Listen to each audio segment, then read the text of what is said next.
Hi, everybody, and welcome to the latest episode of the Endless Celts Podcast, which is brought to you by Manscaped, the best in men's below-the-waist grooming. Manscaped offers precision-engineered tools for your family jewels and have engineered the ultimate groin and body trimmer by focusing on intelligent functionality and incredible, comfortable grooming experience. Their fourth-generation trimmer, the Lawnmower 4.0, has now launched all over Europe and features wireless charging. We covered that, didn't we, Francis? A cutting-edge ceramic blade to reduce grooming accidents and comes with additional guard size 1 to 4 to fine-tune your trim. And thanks to their advanced skin-safe technology, you can now feel confident shaving your balls.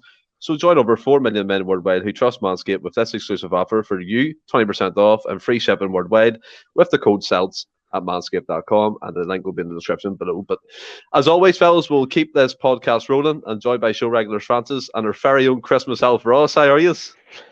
Not bad. In the Christmas good, spirit. Good. 12 days to go. I think we'll have to point out to people this is not a dare. Ross does chose to come on off his own accord. It just comes out every year this time. fair play. But not to talk about, fellas, so we get stuck straight in. The game of the weekend there against Motherwell. Quite a steely performance, wasn't it, Francis? I mean, nicknamed the Steelman. It very much came to fore. It was one of them games. It's just been nothing flashy, nothing too great. We got the goal, like a well-worked free kick, got the 3 points. That's all that matters, doesn't it? Yeah, I think they're now considering our situation in the striking position. 3 points is all that matters, really. They've just got to make sure, till January, just keep grinding out the results and stuff. And I thought it was a very patient and disciplined performance, considering we didn't have an out-and-out striker and stuff. Everybody stuck to their task and knew I think they all believed they were going to get chances. Obviously, with the goal, it was a great goal, and sure we'll go into it later on. But I was really impressed with the performance. But we're in a great run now with just winning. It's a great habit to be in and just winning. I think they're confident that they know they're going to at least score 1 or 2 goals. And the fact that you could maybe look at it was only 1-0, and a lot of games recently have been just 1-0, but we've actually been so solid at the back that in the inning games I don't think we've really looked like conceding a goal. Like, I don't remember Motherwell really having a great chance. Obviously they had the one off the bar, then the one where Joe Hart makes a double save, but that was offside anyway, so it would have been irrelevant if it did go in. So I can't really think of any period in the game where I thought, oh, we're hanging on here. So I think the fact that it's kind of, I know I've spoke about it in the past about sort of a wee bit similar to Martin O'Neill when he came in with the sort of a turnaround in players and stuff, and it's kind of similar in the sense that we seem to have a good defence and get away with winning games 1-0 and stuff. So it's just need to keep grinding out results and until January, Stephen, like you said, the 3 points all that matters. But I thought it was an impressive performance and a different sort of a style than what we've seen. Yeah, I think you're right to point out, Franny, that it was disciplined. It was patient as well, Ross. And one thing that we can all admit, the kind of free-flowing football in the league kind of disappeared. Obviously, after a couple of 6-0s earlier in the season, we're being more controlling. We're affecting games a lot better. Defensively as well, Francis is right to allude to. We seem a lot more solid, and it's great to see. I think personally, Ross, the first choice back four. I mean, Juranovic at right back, Carter, Vickers, Starfelt, and Taylor. So it's good to see them play together. But overall, what did you take away from that game? Just similar to Franny, I thought, like you've touched on, it was another controlled performance. But I think we started off pretty well, and then we got a couple of early chances and we didn't take them. And I felt that the team, coupled with the fans, coupled with the fact that there was a silent protest, I think the players got a bit nervous. I think in the back of their minds, no first choice striker or recognised striker, and then they're like, we've not took these chances, is we going to rue these? And then the fans get a bit tetchy, and even Juranovic himself sort of alluded to the fact that the players were a bit spooked by the silent protest. So I think they sort of lost their way a wee bit midway through the first half. Joe Hart came to our rescue. I thought, Franny says we weren't hanging on. I don't think we were ever hanging on, but I think there was maybe a 10-minute period where we looked pretty shaky, and Motherwell had a couple of good chances, but we weathered that mini storm, if you like, and then we got a foothold in the game again, and then we came up with the goal, which we'll probably touch on later, which was just a goal that you love to see. You know they've worked on it. And then the second half, I felt we completely controlled the whole second half. And again, it came down to not taking your chances. And they made a barrel load. Actually, in the end, it could have been another, like, sort of one of the games that we've seen a lot of this season where it's a high-scoring game, both teams, but Celtic would have come out on top. Had both sides took all of the chances that they both made, Celtic would have still come out on top. But in the end, they don't take their chances, but they still manage to shut up shop at the back and keep another clean sheet. And if you're not going to score goals, but like a lot of goals, but you're keeping clean sheets, then you're always going to have a chance to win a game when you're keeping clean sheets. I think that's a great point. And obviously, the most striking thing, Franny, was there was no recognised striker. We had a big discussion about it pre-match in our podcast, chat about what kind of formation we'd see.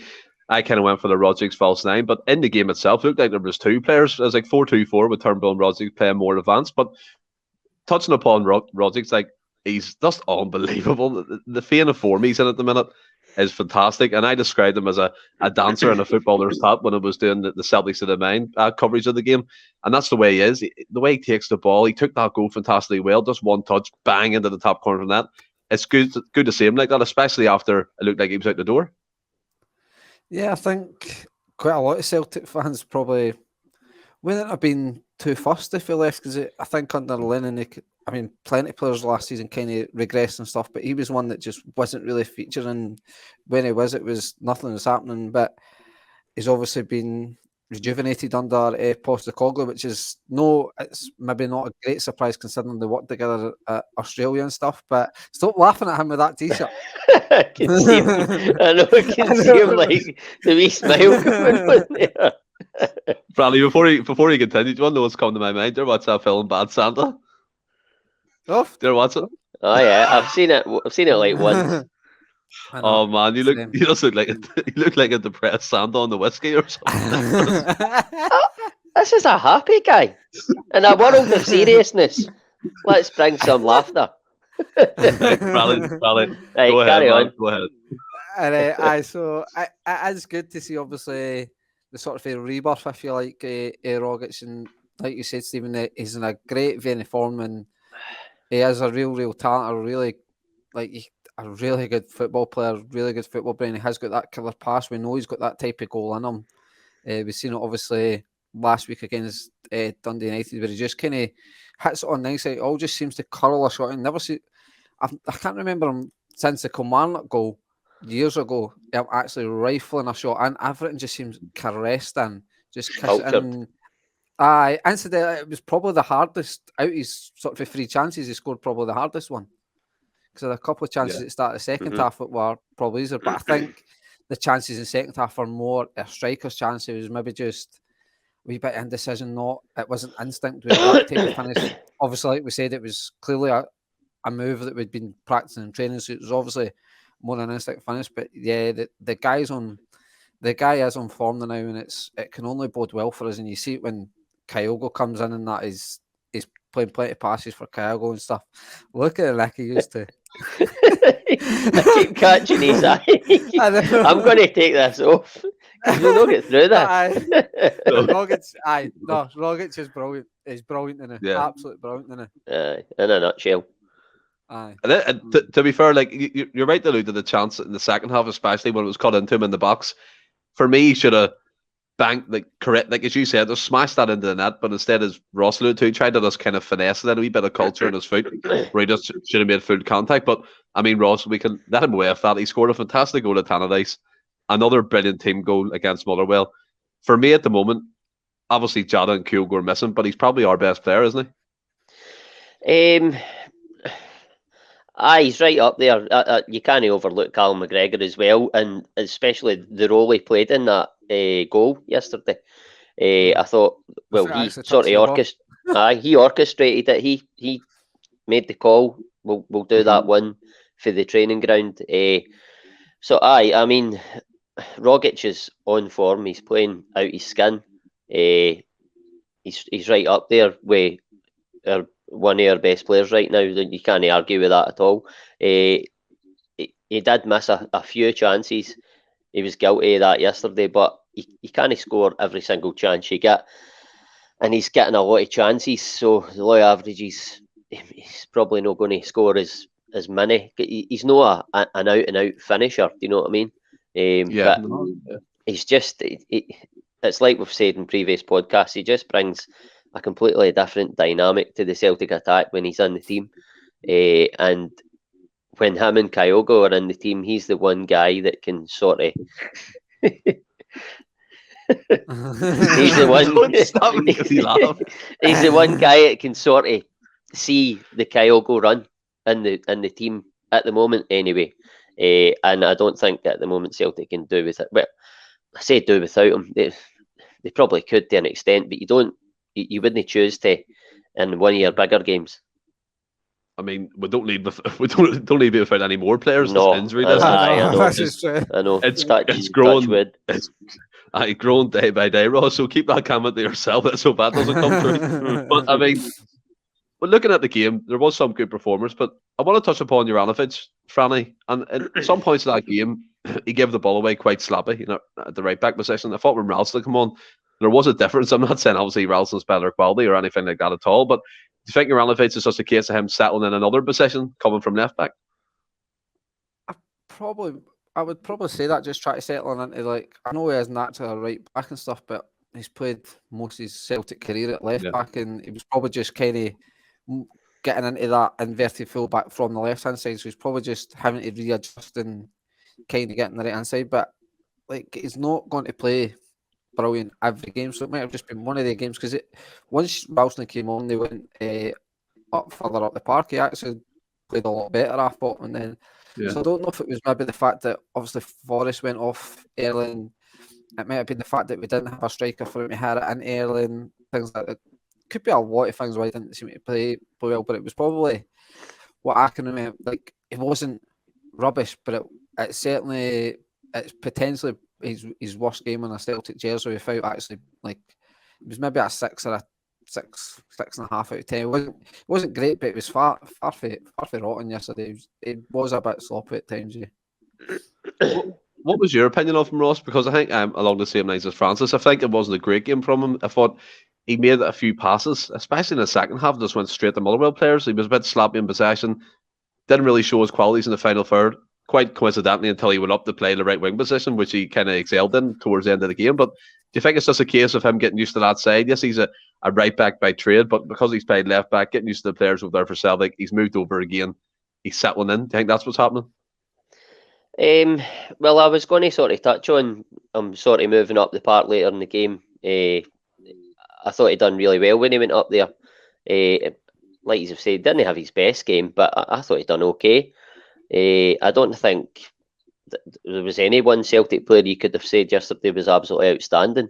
I think they all played sort of not within themselves, but they all had sort of average games, and we got over the line. But I think Juranovic showed his worth yesterday in the fact that he's now played further up the park. He's played at right back. He's played at left back. And I don't think at any moment in the positions he's let us down. So I think, again, it's not something you would choose to do, but you can later in the game, if you want to shore things up, bring Ralston on and stuff like that, you can push him a wee bit further up the park. He's quite a, what's the word, a bit of a utility player. Utility player, indeed. Yeah. So he's certainly shown his worth, and I thought he'd done okay yesterday. Yeah, I agree. I think his qualities will come to the fore once he gets to run of games in that position. But like, looking at the team in a whole, and obviously we do talk about him quite a lot recently, Franny, and it's Mickey Johnson. He came on for the injured Forest, and for me, yes, he played well in bits of the game, but I still just think he's not cutting it. And it's not trying to pigeonhole him or anything like that. I just think there's an obvious drop-off between Jota and him. And to be fair, when Mickey Johnson first broke through, I thought he was the best thing since sliced bread, all the wee tricks and flicks he took on his player. But that just doesn't seem to be in him at the moment, doesn't it? Nah, like, so we touched on it in a recent podcast, and I think one positive I can take from him is he never seems to hide for the game. He always tries to get involved, but it's just he can't. I don't. It must be a confidence because he has got ability. I don't think I can see a future for him at Celtic, and like he's probably got the perfect chance to get a run of game. So that is probably a good chance for him to show his worth. He's not, for me, he's not doing it right now. He's not really producing what we need. I think he's played like 10 games, 0 goals, 0 assists. It's not good for a forward-minded player or winger. He can't have the kind of stats. And the fact that when he gets the ball, he doesn't really beat a man. He's not really in product.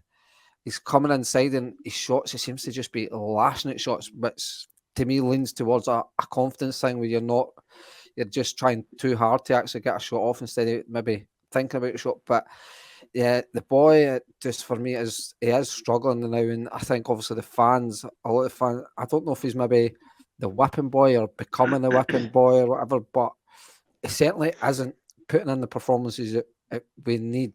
And like, I would not be, if you said, oh, Mikey Johnson was starting there, I wouldn't be like, oh yeah, I'd be like, I'm just not sure what I'm going to get from him.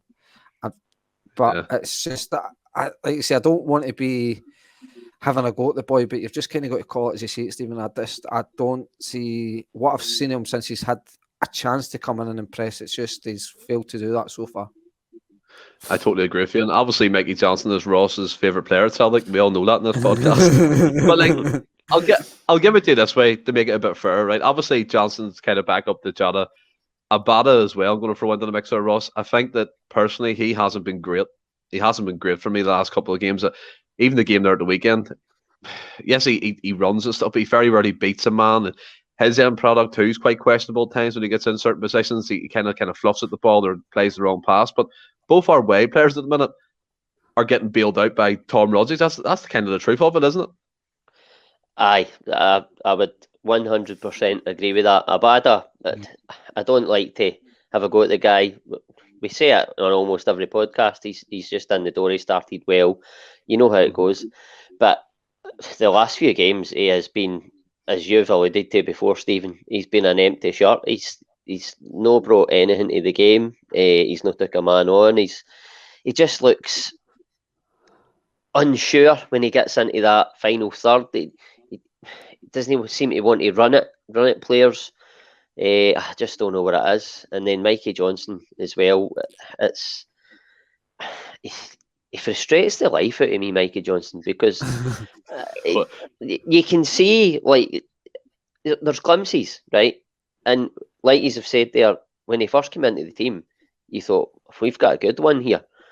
But he shows glimpses, and you can see he has got that ability to not just be a man, absolutely skin him, put him in his arse, run rings round him. But he's just not doing it now, and he's not done it. Again, he's been injured, but he's not done it for Celtic for a very long time, and he's getting chance after chance at the moment. He's just not grasping it, and it's really annoying. I have said in the past that he's rotten and he's not going to make it at Celtic, and I still believe he isn't going to make it at Celtic. I think I'm being harsh saying he's rotten. He's not rotten, do you know what I mean? But he's just not showing the qualities that we all know he does possess, and he has shown, certainly when anytime he came into the team under Rodgers, he did show glimpses, but he's just not shown it just now.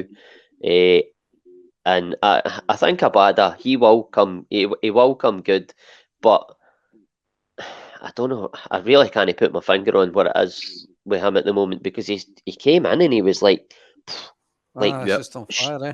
He was on fire. He was full of confidence. He was getting. He did, don't get me wrong. He scored a few. Some of the goals he scored, he got a good break of the ball, and it came back to him again. But he was getting in the positions. Aye, exactly. He's not getting into the positions anymore. Coming in wide and getting the loose ball or whatever. He's not coming in off the line and doing that. I just don't. I can't put my finger on it, but I think he will come good again. But I think we're probably going to bring in a couple of guys for Japan, like it's been spoke about.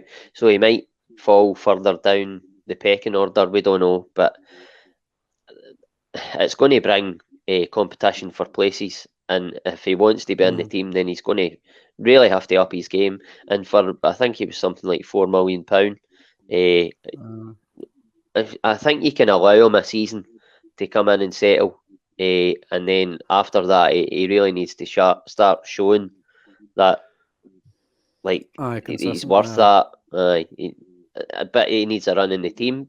But don't get me wrong, actually, he has been getting a bit of a run. And I mean, there's Forrest got injured yesterday again.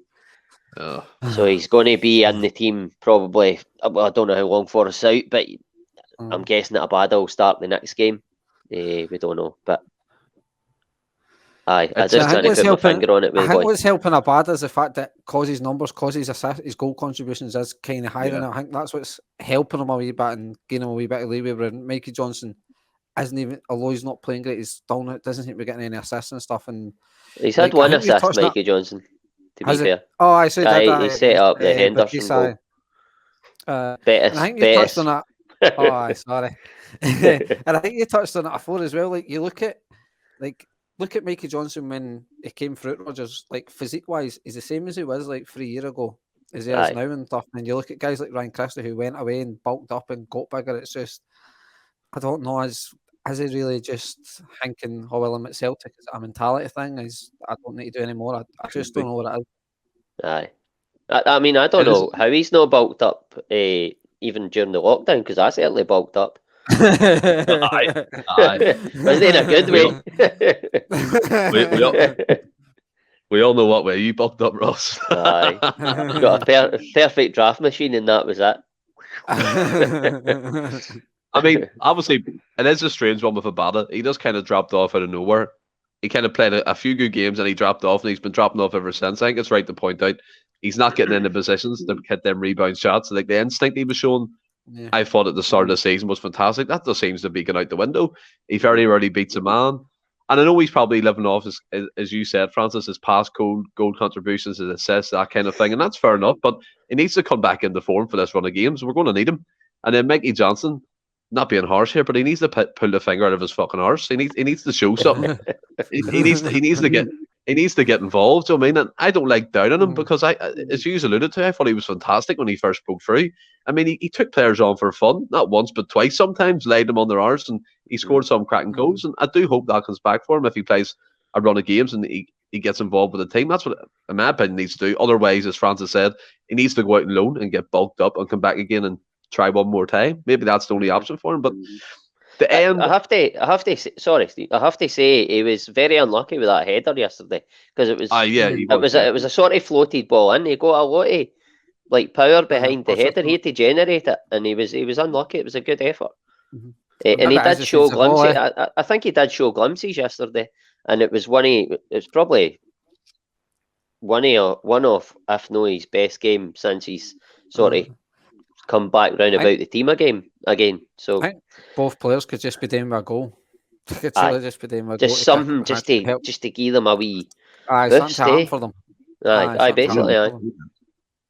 I mean, obviously, and a negative on a positive here, we'll have to talk about Carl Starfelt, Franny, and Cameron Carter-Vickers. I think they're forming a fantastic partnership at the back. I mean, Motherwell had Van Veen up front with Tony Watt, big physical men, big physical presence, and they both dealt with them fantastically well, especially Vickers. He is an absolute machine. And me and Ross talked about this on the podcast Ross hosted, about would you take him and Jada? Would Celtic spend that money?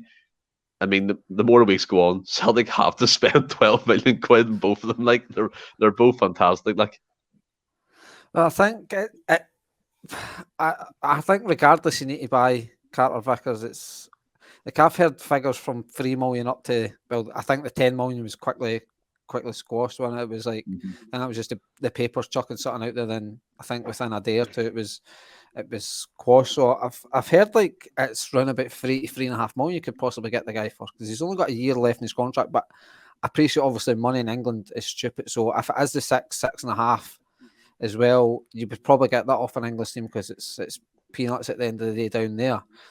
But I do believe, obviously, if you win the league, then you've got 40 million to play with. 12 million for that. They two players is nothing at the end of the day. And it's maybe something you need to. I know the Celtic board maybe aren't famous for it, but sometimes you need to speculate to accumulate, so to speak. So It's maybe worth bringing these guys in early, just making sure you get the deals done. Like, I think Carter Vickers is as important as getting the Jota deal done. But the Jota one maybe is a wee bit easier in the fact that we know how much we need to pay. I don't know if it's been negotiated what we would need to pay to get Carter Vickers, but yeah, it's definitely a deal that we need to get done because it reads the game, so it just looks like a proper defender. He looks a unit, looks strong, not the fastest, not the tallest, but he always seems to win his aerial duels and stuff, and he reads the game so well. And the same has to be said for Starfelt. I know he had a shaky start when he came in and stuff. Wasn't brilliant, had wee glimpses. I mean, he still looks an absolute nervous wreck on the ball, but at the end of the day, it's the guys. So? I think he's improved. I think he's improved. He's improved. He's improved, but I think still got that mistake in him, man. I think it's more down to the fact that guys like McGregor and Turnbull are coming shown for him, giving him an easier pass, I would say, where it's not just passed across the back and things like that. I do think he is getting a wee more assured on the ball, but he still looks an absolute nervous wreck. But again, it's another guy that is just, he was showing a bit of form up until he got injured, but he's came back for the injury and he's absolutely hit the ground running. He never seems to, similar to Carter, never seems to have lost a header. Looks like a guy that likes defending and stuff as well.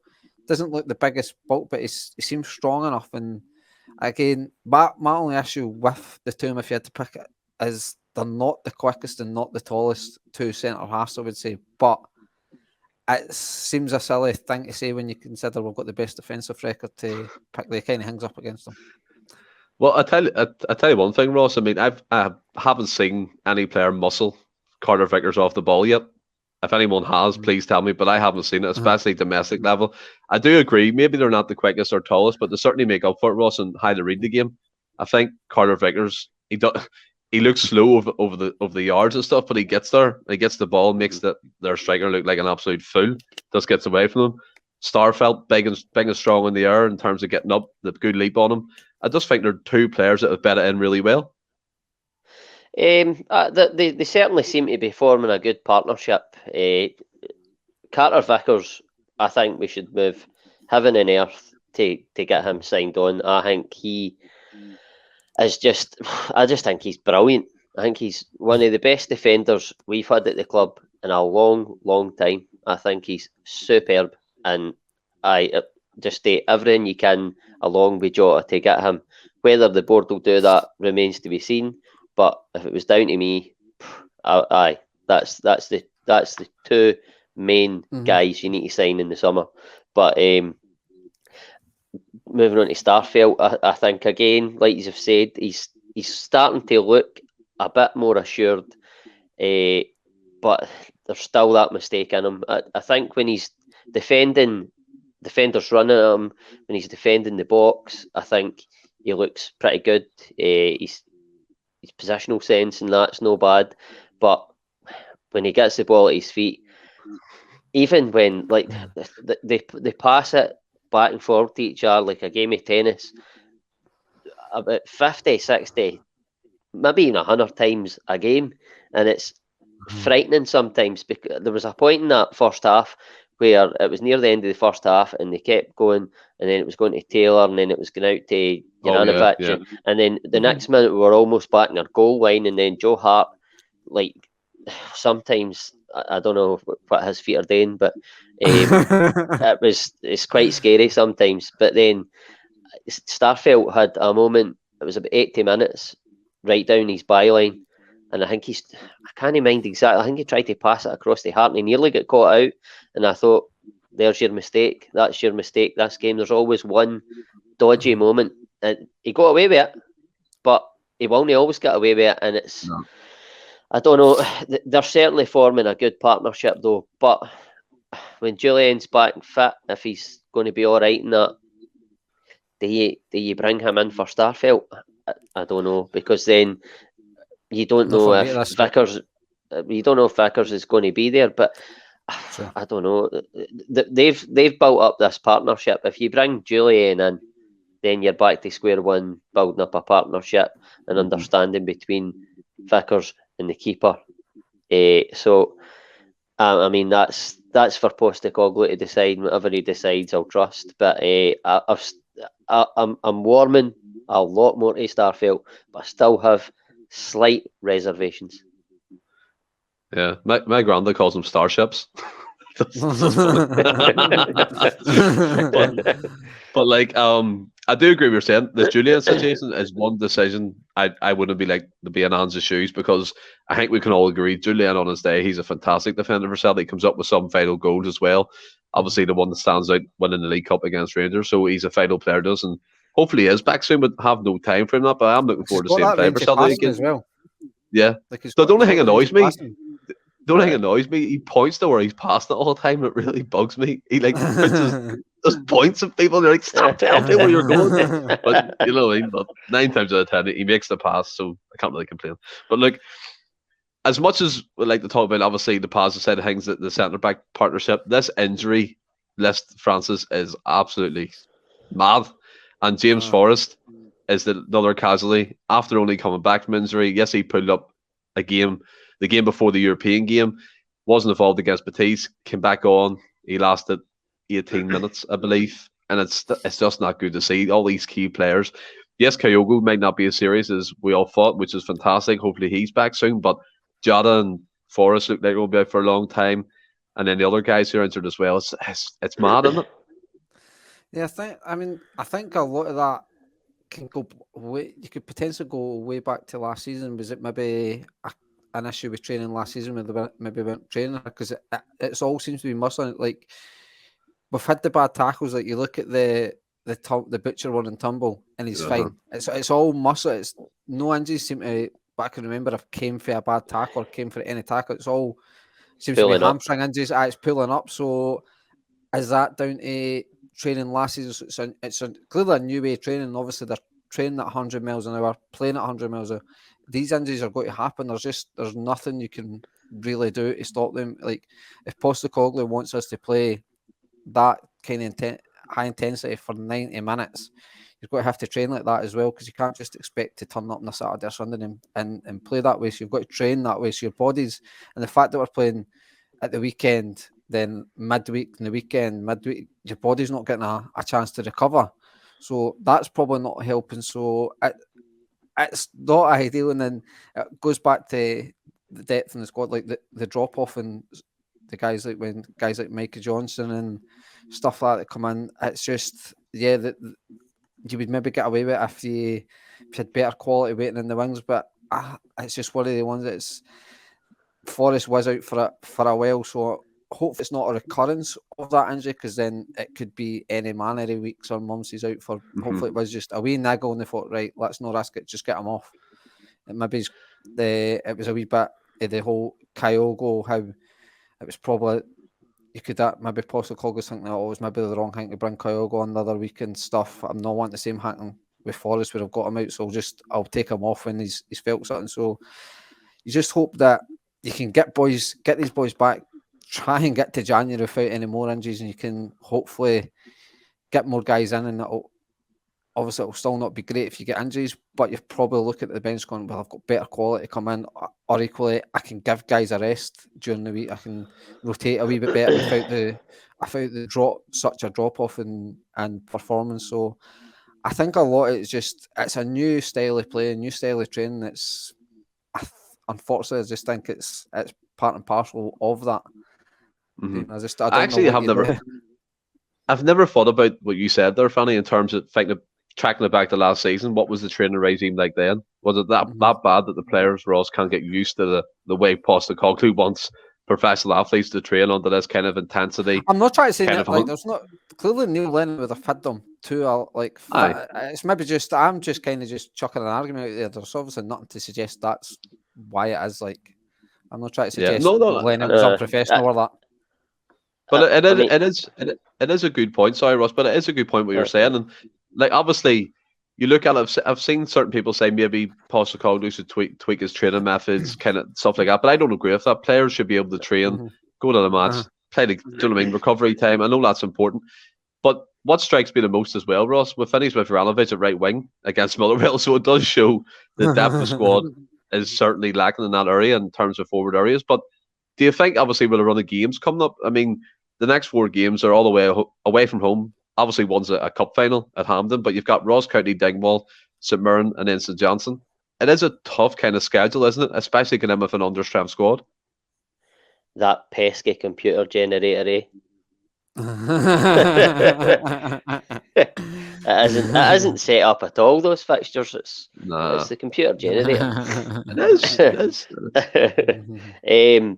No, just to touch on what you were talking about there, I mean, I get the sentiment, say what Franny's saying about it possibly being like the way, however, Neil Lennon was training, but then you've got to remember as well, most of the players are new players that weren't playing under Lennon, so I mean, I get what you're saying, but I'm talking shite. No.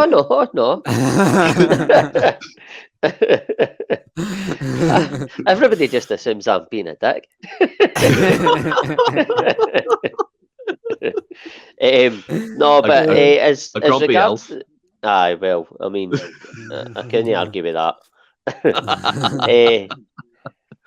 I get what people are saying about these sort of training regime and stuff like that, but like you've said, Stephen, I don't think you should change that. No. And I think for me, the injuries are probably coming off like the intensity we train at, the intensity we play at, and it's so noticeable now because we're losing big players and we can't bring other players in because of the squad depth. But I think, like Ange has said it enough times, he needs X amount of players for each position, and he knows that because he knows that we'll pick up injuries like this because of the way we play, the intensity. But given time, given another few transfer windows, if he's back the way he wants to be or as good as the board can possibly back him, then I think you'll start to see that, okay, we'll still maybe pick up injuries like that along the way, but we'll be able to deal with it a bit better and cope with it a bit better than what we are just now because we'll have more bodies in and more depth. So I think we have to ride it out, if you like, now with what we've got. And like Franny says, I think we all know we just need to get to January, stay in touch. Hopefully the guys will start coming back. If we can just please get that victory in the 2nd of January, just to get even closer, and then just add to the squad. And just if we can get that victory on the 2nd of January, and we're still, we can get it down to 1 point, say, and then we're starting getting bodies back.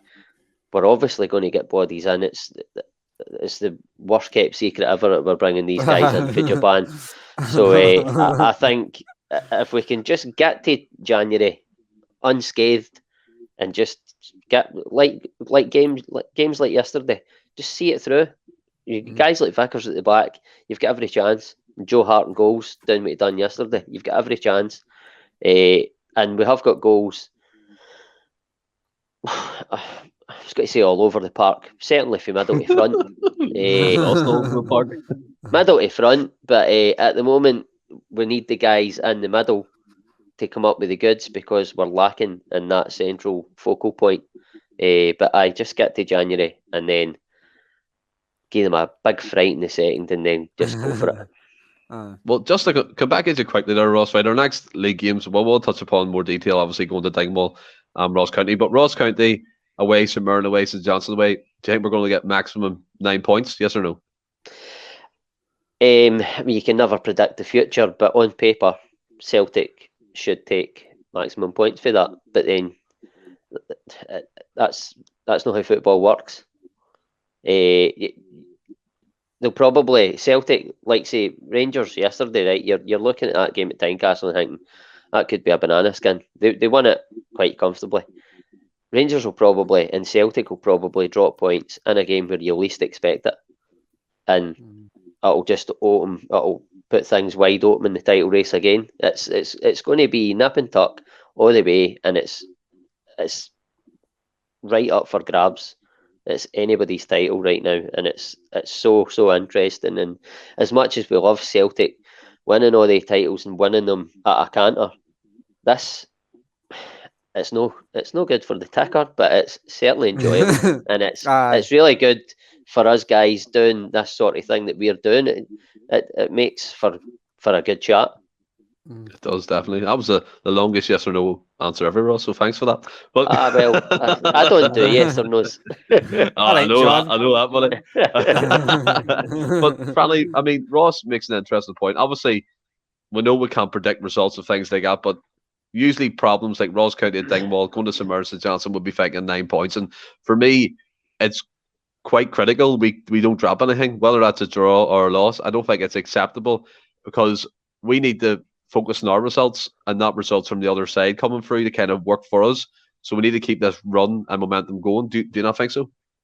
I like Celtic. You're expected to win every week, Stephen. So regardless of position, but I've probably just got to jinx it big time. But your Ross County, St Johnstone's, and St Mirren's are absolutely playing horrendous in it. Like, I think St Mirren have lost about 8 of their last 10 games, and St Johnstone are like 1 in 9 or so.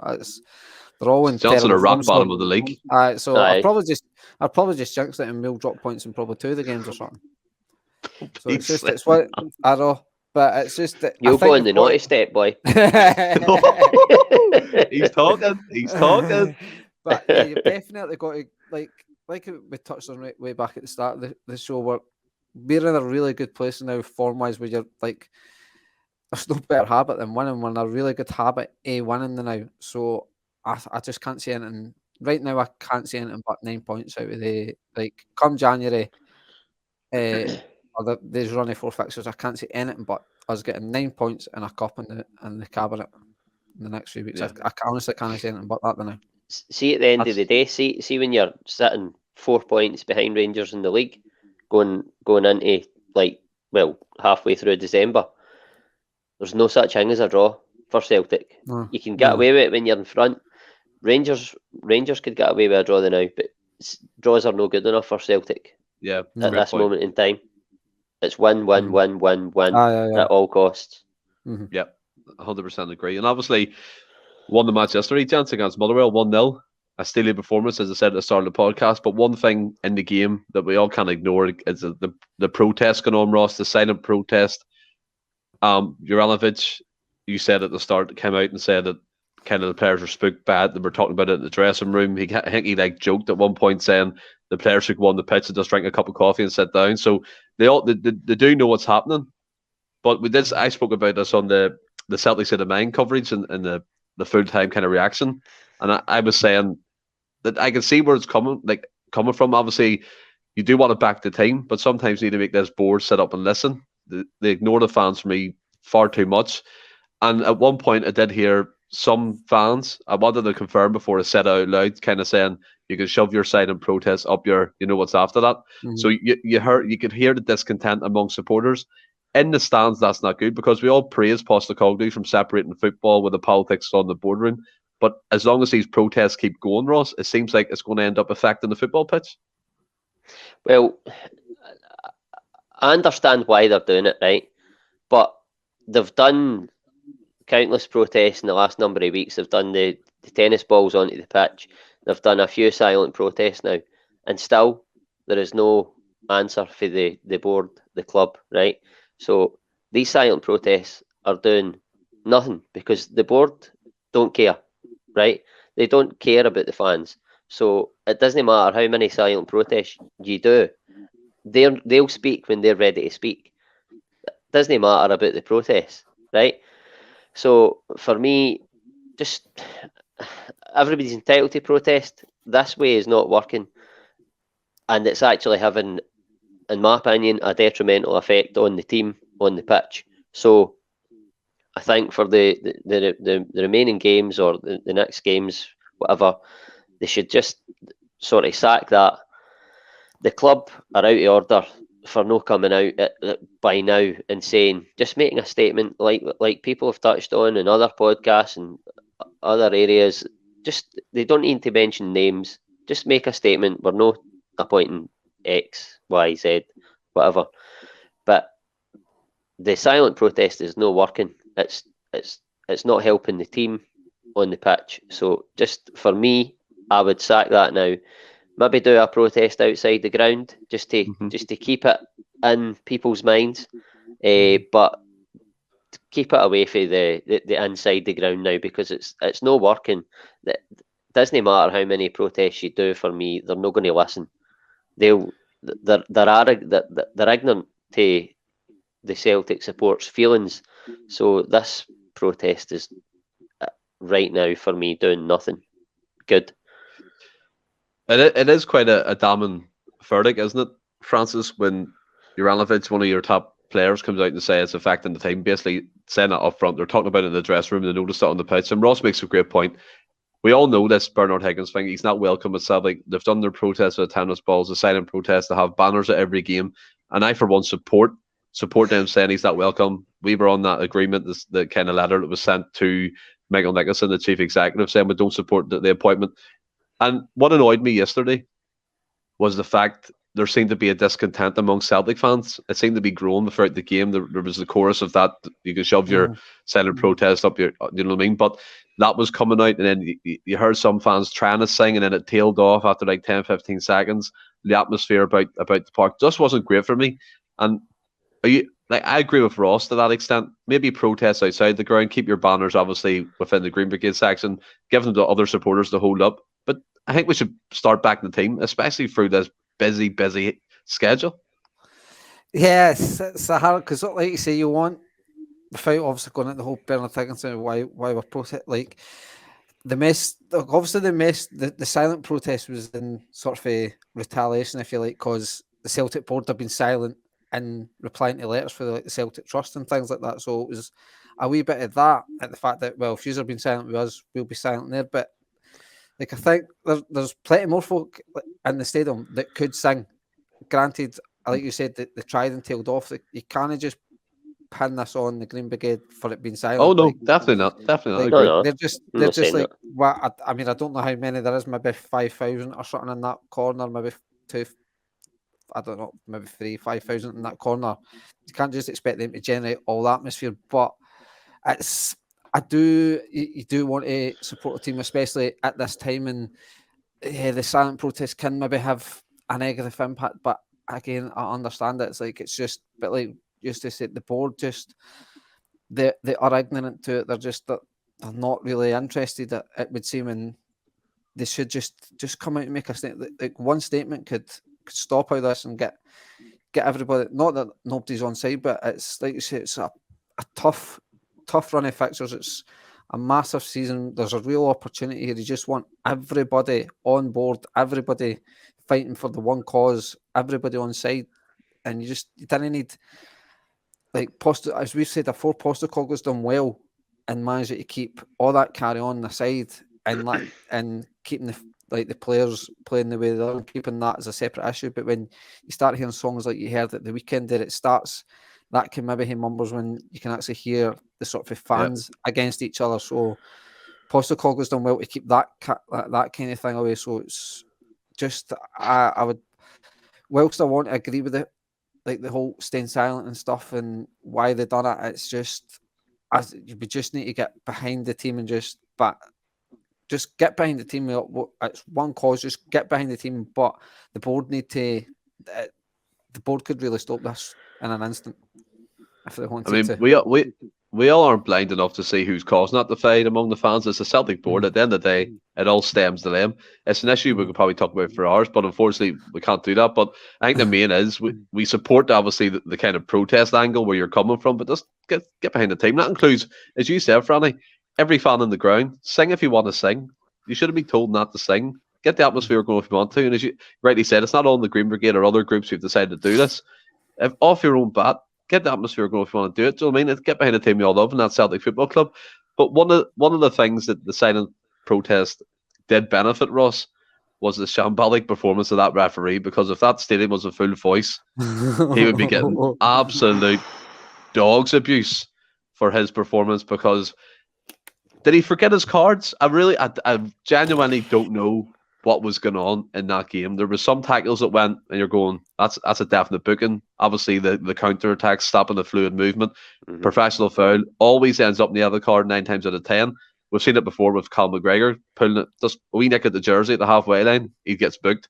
Can't remember what game it was in, but it was very recent. But what was your opinion on that performance? Oh, that was probably the worst first half performance for a referee at Parkhead that I can remember. It was bad, absolutely horrendous. There was the first 5 minutes. There was three decisions where he got them wrong, and they all were decisions that should have went in favour of Celtic, and he either didn't give it or he gave it to Motherwell, and I was like, here we go. It was unbelievable. And then there was 3 times where he should have shown yellow cards to Motherwell players, and it wasn't even in the first 20 minutes where you could say, right, okay, it's early in the game. It wasn't early in the game. He nearly lost control of the game at one point because at that moment with Hart and that, just book the guys when they're supposed to get booked and stop. It wasn't even like he was trying to let the game flow because he was given the free kick.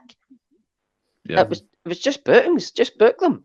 But there's players being allowed all around the country to rough Celtic players up as much as they want without any punishment. And it's becoming a joke. And even in the second half, that one with the corner, like, I think it was Taylor, he sort of rolled it slightly off the D. And then Turnbull starts to run with it. Come on, ref. He didn't think Turnbull's going to actually run with the ball for the corner spot. No. He's short of picking it up and bouncing it. Like, have a bit of common sense, understand the game. Like, he's rolled the ball. It was terrible, absolutely amateurish. And I'm not saying there's any bias or anything like that, right? But first and foremost, that guy was pish. he actually went out yesterday, right? He actually went out yesterday, refereed a top level game, and get paid for that. He got paid for that yesterday. Unbelievable. Unbelievable. Terrible performance. John's got to be absolute shambles. I think what that shows, Fanny, the corner kick situation, you're right to bring up John, because he always says it's an amateur referee in a professional sport. A professional sportsman would have recognised what happened at that corner kick, that situation. As you said, Ross Turnbull's not going to be like, I know what I'll do. I'll take the ball and run. No, Joe, that's stupidity of the hands. But like the decision as well, Franny, they were baffling. I thought Mugabe, their centre back, was quite lucky not to see red because the consistent fouling he done was mad on players, especially in the first half. And the second half as well, he made some dodgy tackles. But and then the crazy kind of the free kick led up to the goal. He booked one of their players and they booked their manager. Their manager's crying that it wasn't a free kick and all this. And you're like, what is going on within the refereeing in Scotland? It was such a bizarre refereeing performance. Like I think, like we've touched on our first team when we've been bringing up the referees, it's always been on the back of winning. So you can put aside that whole paranoia conspiracy theory. Like, we're bringing up the quality refereeing again on the back of us winning. It was just like, I know he's said to leave his cards at home. You don't want the referee to get card happy, but I think there was a couple of challenges. Like, I can't remember there being a dirty challenge, like anything of the level like what Butcher done, where like somebody absolutely. But it was a lot of cynical fouls. Like the Motherwell players knew exactly what they were doing, just trying to break up the play, make it nice and like stop start. And I think they realised they were getting it. Like, there were bookings at any day of the week and twice on a Sunday. Like, so many of them. But I know you like to say, like, well, let the game get into the game, like maybe didn't be booking folk in the first 10-15 minutes and stuff, but I think that was the referee's problem. He let too many of them go, and the game just did start getting away from him. It got to stage where, like, I don't know if he just was like, I don't know if I've booked this guy, so I can't book him in case I send him off. It just seemed to know a clue what was happening. Because it was just stupid wee body checks, pulling like wee trips, no dirty not like proper dirty stuff, but it was an absolute bizarre, horrendous refereeing performance. Like you say, the corner one was like he's sitting saying Tumble's going like they're telling him what he's done. And he's like, oh no, but you can't. It's like it's just no idea what's happened. And then there was one with Tony Watt. It was in the first half as well, where he got us. It was kind of Joe Hart's right hand side of the goal, and it was quite close to the byline. They tried to flash a shot across the goal, and it went away for a throw, and they gave the throw to Motherwell, and you're like, how have you seen that? Like nobody actually touched the ball, and they gave it to the Motherwell, and you're like, just like so many bad decisions by him, and it was. I think he'll probably get another SPFL game next week, and that you're like, where is the punishment? Like. For the like Ross said, it's one of the worst refereeing performances I've seen in 45 minutes. And like he never done much better in the second half, but it was hard to be as bad as it was in the first half. But it was an absolute baffling refereeing performance. You bring up a comment there saying that he didn't know if he booked him, so he could. I have visions of him on the mic. Have I booked him? Have I booked him? There was so many challenges. Like the Mugabe, like I think Mugabe had one where it was like a body check, and the first sort of 20 minutes, and nothing happened to it. It was like Celtic were kind of I wouldn't say they were breaking, but they were starting an attack, and they just got body checked. And it was like later on, it was like you've done that about 3 times or something now, and it's like he's still not been booked yet. Right. It's crazy. The refereeing in Scotland this year has been it's a shambles. Horrendous. And I mean, we do try not to talk about it in this podcast, but it's right in our faces, so we'll have to kind of discuss that issue. Do you know what I mean? And obviously, it's every week. It's every single week. And as Franny said, this kind of conspiracy shit nonsense can go out the window because it's off the back of a Celtic win. Do you know what I mean? So you're seeing it when we're winning again. We'll have to call it out. And I'm sure other teams have it in the SPFL as well. It's not just Celtic. So it's a common thing throughout the league this season. But I mean, we'll move on and we'll touch upon this quickly because I can see the time. We're kind of dragging on a bit in terms of the trip, the Dingwall, the Ross County. Ross, obviously a game that could be a potential banana skin for us. I do hope for a win myself, obviously. But what would be your score and lineup prediction? I think the lineup probably will be Hart, back 40, Taylor, Starfelt, Vickers, Juranovic. Then it'll be Rogic, McGregor. I would guess probably Beaton again, and then it's a lottery for the front three. We don't know who's fit. We don't know who's available. I dare say it'll be Mikey Johnston on the left, Abada on the right, and Turnbull through the middle, sort of interchanging with Rogic as he did on Sunday. I don't see what else he can do. He's got about 5 players available, so it's a bit What's your score prediction? Score prediction. Up at Dingwall Wednesday night, staying cold. 2-0 Celtic. 2-0. Can he do it on a cold Wednesday night up in Dingwall, Franny? What about yourself? Line up the score prediction. I think Ralston might come back in. I just think it's just the type of, like Ross said, but being cold, and it's a chance to give Juranovic a wee bit, like do a wee bit of rotation. We know there shouldn't be a real drop off in quality with Ralston coming back in, but so I'd be the same team as Ross, but probably I think Ralston may come in at right back as Juranovic, and I think I'm going for a 2-0 as well. Yeah, I mean, I'm gonna go a wee bit against the grain as you always do, just to see if it comes. You know, you're throwing off shit offensively. You're throwing off shit offensively at sticks, boys. So I'll go with Joe Hart, Ralston at right back, Carter, Vickers, Starfelt, Taylor, Beaton, McGregor, Turnbull, and then Juranovic on the right, Abada on the left, with Rogic kind of as a false 9, and Turnbull interchanging. No miles off, to be fair. It's no. I don't think it'll happen, but it's no miles off how we finish. I hope it happens now. It's close to how we finished the game. Yeah, exactly. So I'm going with that. He did. Postecoglou, I don't think he moved Juranovic there for no reason. He had like Henderson on the bench, so maybe he wanted to see what he was like. But my score prediction, I'll go 2-0. So all 3 of us going 2-0. Let's see if we get this right, boys. And obviously, today we record this on Monday. We've seen who we're going to draw in the Europa Conference League, Franny, and we've drawn against the region champions Bodo Glimt, a team who smashed Roma 6-1 in their group stage. And I don't think, for me, it should be underestimated. Obviously, people probably don't know much about them and things, but they've got some cracking players. They've got some players like Berg, the centre midfield, who's been linked with us for countless transfer windows now. Obviously, it's just hearsay, but people kind of rant and rave about him. They've got some great attacking players. I watched the highlights of the game that was posted, the Roma games, and they ripped them apart at home especially. But how you feeling? Because I think for me it was one of the toughest draws we could have got. They've got about a 7,000 capacity stadium playing a plastic pitch. It's a Scandinavian levy, isn't it? We're fucked. Who'd you steal that from? You stole that from someone. That's a shambles. That's true, man. We're absolute, but I don't think you can take them lightly, considering where they are, the type of players you've got. Like you say, that Berg is probably the only player I can think of. It's simply because I think it's one of the ones. Yeah. I can't remember the left back that was at yes, left back. Yeah, for Rosenborg, that just seemed it was the fans that linked them, and I think it's a bit like this with Berg.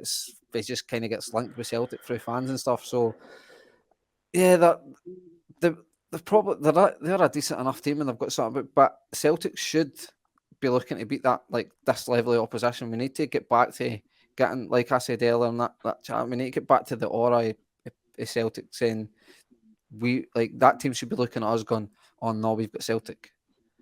And like it should be almost a foregone conclusion coming against teams like this. So I'm looking forward to the tie, Stephen. I think we'll come through it, but I don't think it'll be as easy as what it should be, so to speak, considering the sort of difference in stature of both clubs.